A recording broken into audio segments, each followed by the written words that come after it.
Thank you for joining me. It is good to see you and welcome to day number 16 of the Great CICO Experiment. For the mindset portion of today's video, I want to dive into something that I talked about a little bit in yesterday's video, but I got asked on TikTok about why I stopped using straps and a belt and what my recommendations are with that when it comes to training. Should you use a belt? Should you use wrist straps to help with your grip? What my thoughts were on that. So as always, if you'd like to skip to the muscle portion where we go over the meals, and today is a hand balancing and mobility day, you can go ahead and skip to this timestamp here. But otherwise, if you want to stick around for the discussion on straps or no straps, welcome to the mindset portion. So this came about because in addition to doing the traditional bodybuilding style workouts, I've been focusing on calisthenic style workouts as well. And a big part of that obviously is grip strength to be able to do muscle ups, levers, things of that sort. And now that we are at the point where we're able to do muscle ups pretty smoothly, once I can get one or two more of those, I'm going to be moving on to single arm pull-ups, focusing on that. And obviously a huge part of that is grip strength because I'm going to be holding 200 plus pounds in one hand and using that to pull up. And with calisthenics, you're not using wrist straps. You have to go purely on your own strength. It's the strength that you have within your own body and moving your own body weight. That's the whole point. Kind of things that you could take out into the world and do these crazy things with. Without equipment. And so I made the decision across all of my workouts, whether it's the ones in the gym or the ones out at the park that are calisthenic based, weight based, whatever it may be, to stop using equipment, period, because I wanted to become strong across all facets of working out, across all facets of life. And I realized when I first started this and tested my grip strength by doing a one arm hang, that my grip was really, really weak. And that was simply because I had relied on straps for a long time. Now, on warm-up sets of things like deadlifts and bent over rows, I didn't even use straps. So I was still getting to the point where I was doing 400-pound deadlifts without straps. But then as soon as I got to my working set, 500 pounds or whatever that may be, I would strap up. And same thing with bent over rows, same thing with pull-ups, pull-downs. I would always use wrist straps so that my grip wasn't the thing that gave out, but it was in fact my muscles. The fatigue in the muscles that I was looking to target, usually my back when I was using straps, that would be the limiting factor in the movement. Now, is that good for bodybuilding purposes? Potentially, yes. A couple pros that I've noticed though since I've stopped using straps. One, the mind to muscle connection in my back is actually improved.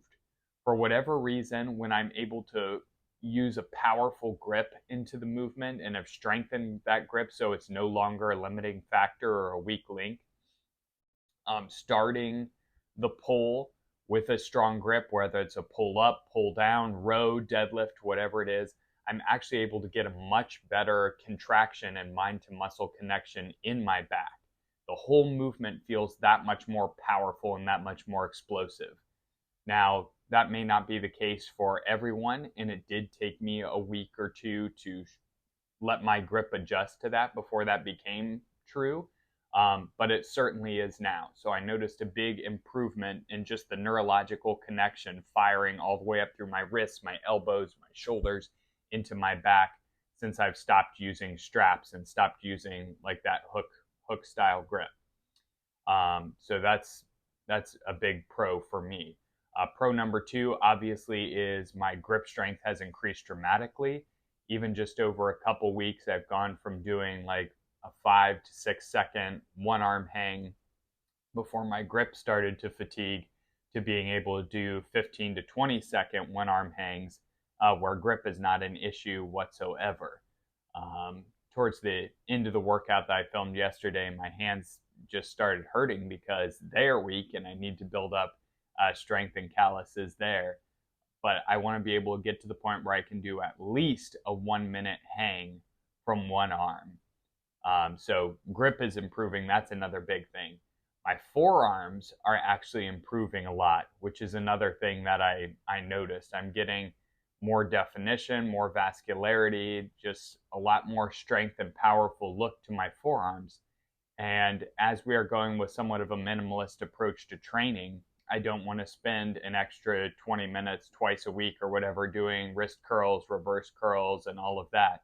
So focusing on building that powerful grip is also building powerful forearms. For those of you who follow bodybuilding and who know who Ramon Dino is, he's a classic physique professional competitor. And he's known for having some of the best arms and certainly some of the best forearms in the pro level. And a big part that he credits that to is the fact that he started out doing a lot of calisthenics, which requires so much grip strength. So that's another pro. And the last one is absolutely, I feel like I'm building more applicable strength to real life. And whether that's useful or not in the 21st century, I think it's pretty cool. I like to be able to walk around and know, hey, I can pick up something heavy without, oh, wait, let me strap up first. I can do whatever I want to do, execute any crazy moves and jumps and twists and hangs and pull-ups and deadlifts and whatever it might come around in real life without having to bring along my equipment. So it just makes me feel more confident, more powerful. And again, maybe that's not really that useful in this day and age, but it feels pretty awesome. So those are some of the pros that I've noticed since I have stopped using straps. I really haven't noticed any cons. The only one was the first week or so. Obviously, grip started to fatigue on any sort of heavy, like weighted pull-up or deadlift style movement. But after a couple weeks, my grip actually adapted, and now my grip is not a limiting factor at all. I mean, I'm deadlifting 500 pounds for 5 repetitions on the explosive deadlift shrugs, and grip is not a limiting factor at all. It's absolutely my back muscles that are fatiguing. So if grip does seem to be a factor when you're first adapting or you notice things getting slippery, chalk can help, or using one of those bars with like the rough texture can absolutely help as well. But part of it is just allowing your body to adapt and mentally being able to step up to that challenge of becoming your ultimate self, to put it cheesily, not having to rely on those grip straps. So do I think straps are bad? No. Am I glad that I stopped using them though? Abso-freaking-lutely. So what about a belt? Same thing for me. I've stopped using a belt even on deadlifts and things like that. And if you need a belt and you're in pain and having issues if you don't use a belt, then I highly recommend that you continue to use a belt. However, if you're using a belt as a crutch or just because it's something that you think you should do, then I would try taking that belt away and seeing what happens. And that's what I was doing. And one of the big things that I noticed was, first of all, just like with the wrist straps, as soon as I stopped using a belt, I was able to develop a fuller, better neurological connection, better explosiveness, and better contractions in my back muscles, because I wasn't having something, I don't want to say pinching off those nerves, because it really wasn't, but whatever it was interfering with my ability to get a full contraction in my back, especially on deadlifts. So since I stopped using a belt, that's really helped with that. Another thing is lower back pain and hip pain has gone down a lot. I would have thought it would have been the other way, like deadlifting without a belt would have caused more back issues, but in reality it's caused less back issues, partially because to start, I stepped back in weight a little bit and focused more on form, so I didn't have to worry about injuring my back, which was really good. It turns out I was using the belt a little bit as a crutch to cheat up some extra weight. So even with the belt, I was perhaps not using the best technique and form on my heaviest sets. And that could have been causing a little bit of an issue. But also, my lower back to upper back strength was a little bit off because my belt was compensating for my lower back. So now everything's having a chance to even out and is feeling much, much better. So definitely notice some pros to stopping using the belt as well. Now, if I were still doing heavy barbell back squats, that might be one exercise where I would still use a belt. Since I do have longer legs, I tend to have to bend forward there, and just being able to breathe out into that belt and stabilize your core might be helpful, but I would have to see on that. But right now, I'm currently not doing heavy barbell back squats. So again, go by feel. Listen to your body. So if you need a belt, if you don't use a belt, and then you're in a lot of pain and you do use a belt, and then that solves the problem, then I'm not saying a belt is bad. But again, think outside the box. Don't just go along with what everyone says, and test your body, test your limits.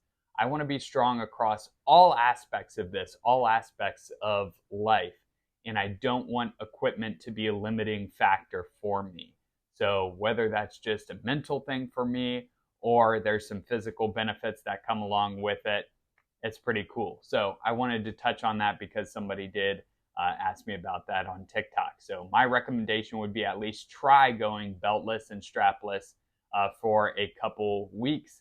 See what happens, see if you like it, and don't let your mind hold you back on that. It's easy to think, oh, because I'm not doing this, I can't get as many reps or do as much weight. No, do as much weight for as many reps, force your body to adapt, and it will. But anyway, that's going to wrap up this little discussion. Let me know if you have any thoughts or questions on that down below in the comments section. I would love to see that. I am off to work, and let's get into the meals and muscle portion of today's video. If you've been watching this series for a little while, meal number 1 is our steak bowl. This was for our part-time job. After our shift, we got home, wanted a little breakfast for lunch, so we had a glass of milk, 2 eggs, and 3 microwave pancakes. And, oh, Mrs. Buttersworth teasing me back there. Oh, Mrs. Buttersworth. How sweet and syrupy you are. No, not too close. Up, and we got... Nope, still there. So with our date with Mrs. Buttersworth, we had the delicious pancakes and eggs. Was absolutely fantastic. Been a while since I've had pancakes, so very much enjoyed them. Are you team pancakes or waffles or French toast? It's a toss-up for me. Then before our workout, we had two gummy slices and a Nutri-Cost whey protein shake. It's amazing to me that just 2 of these little gummies is almost 100 calories. So really got to keep the calories under control there. We did our hand balancing and mobility routine. For the hand balancing, we worked a lot on crow's pose just to get my stability and everything under control. So we practiced that. We were able to hold for about 20 seconds or so at our highest. Had a little bit of an ab cramp there, so that's where I'm pausing. But we're getting stronger on that, getting and better at balancing with our feet off the wall for those parts as well. And you can see the leanness starting to come in, definition in the lats and shoulders, even just holding this pose here. So pretty excited about that. After our workout, we had our final meal of the day, which was a bowl of ramen. So this is a lot of college student staples. We added some chicken in there just to make sure we got our protein goal.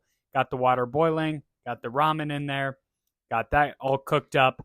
Now, when I eat ramen as a kid and even currently, I prefer it without the broth. So I drain it and then mix the seasoning packet into the dry ramen. And then we added the chicken, stirred it all up, tasted like childhood nostalgia. You can see here, though, it was a little hot. I surprised myself there. So still burning my mouth even now. After I ate this meal, I really felt like I didn't eat anything. I was still super hungry, but I wanted to give it a chance to digest, so went biking with the family to Lowe's and let Z, my son, walk around and push the cart. Oop, little crash there.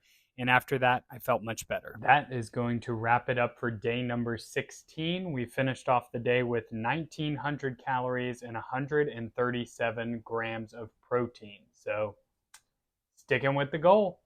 We got check-ins in a couple days, and tomorrow I have an exciting challenge where I'm going to take this extreme diet of only eating standard American diet foods and take it even more extreme. We've got one food that we're going to get for the whole entire day and see how we feel off of it, see if we can continue to make progress. And I intentionally put that the day before check-ins. So stick in tomorrow to see what food that is. And then the following day, we'll see how that affects me with check-ins and all of that good stuff. So super excited about that. That will be day 17, and I will see you tomorrow for that.